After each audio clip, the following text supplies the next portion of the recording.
ฝนตกสวัสดีครับสวัสดีครับปลายฝนต้นหนาวฝนตกทุกวันบ่อยกับลืมมาลบรดพัดลมรยากาศวันฝนตกตุกในบ้านไร่เรือนอริสาโฮมสเตย์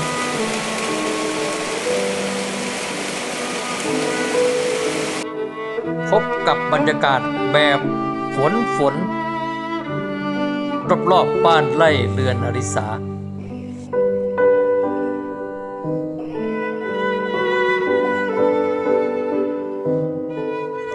ตอน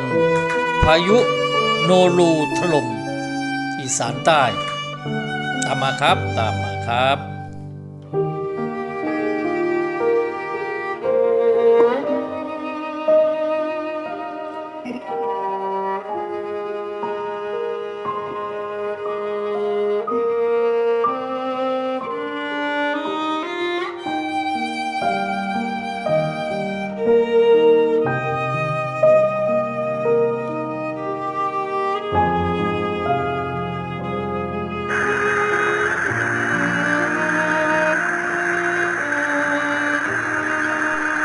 อิทธิฤทธิ์ของพายุโนรูถล่มอีสานใต้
เขามาตามนัด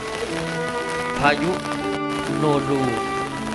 ท่วมแล้วครับพี่น้องท่วมแล้ว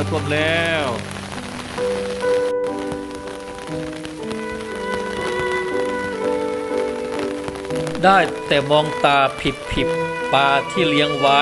ไปแล้วครับ